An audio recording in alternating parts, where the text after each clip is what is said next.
another gig here. We got a guy with a non-working ice maker. It seems like possibly the water line's frozen, or there's a filter issue, or it's a bad water valve. It's got one of those water valves that are inside the refrigerator wall on the inside of the cabinet.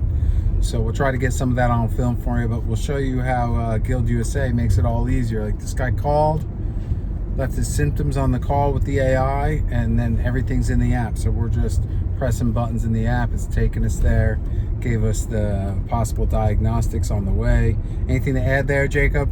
Nah, it's one of the bigger double drawer KitchenAids. You know, and as Mark said, there's some shenanigans with the valve not being all the way back in the machine compartment. So usually there's a lot of plastic to get out of the way in there, so it might just take a little longer than usual. You kind of want the easy ones, but sometimes you got to do the hard ones. It's not always easy. There you have it, guys. The struggle is real. Make it easier with GuildUSA. Get out and get it.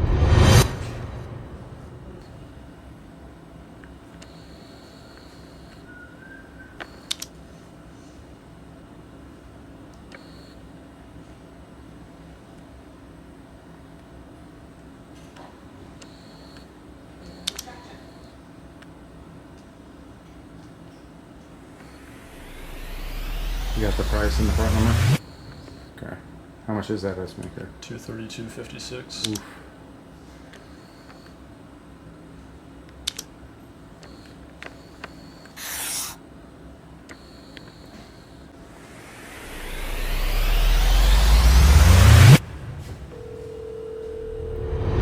Hello?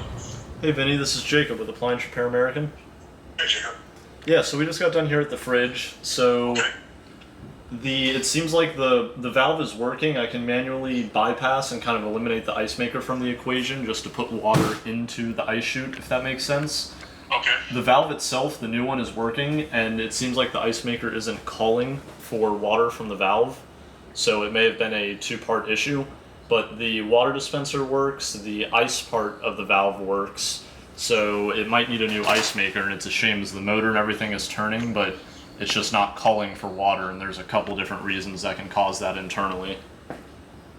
So could it be the board like that one guy said, or no? No, on this one the ice maker has a separate board and it's inside of that module, so that's the one that does the thinking specifically for the ice maker valve. So the main board for the machine is fine, but it all comes in one unit in the ice maker.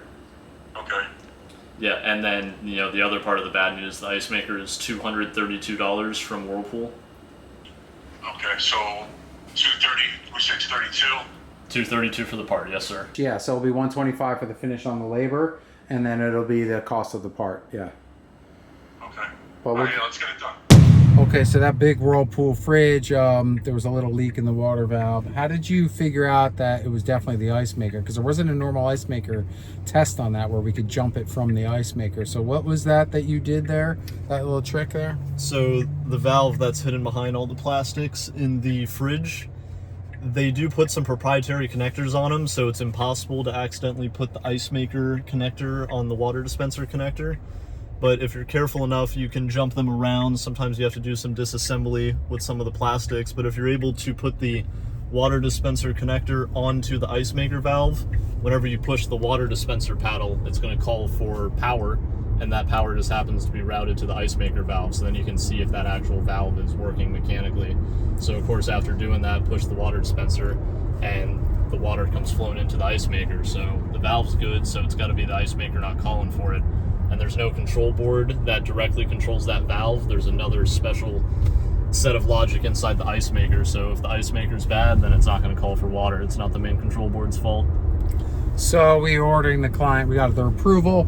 We put the part, we looked up the part through the part lookup in the app, and it gave us the price right away. We were able to communicate that with the client, and then we add it to the estimate right there within the application that creates the estimate, sends the estimate to the client approves, and rebook themselves based on the ETA of the automatic part order. Go to GuildUSA.com, get out and get it, people.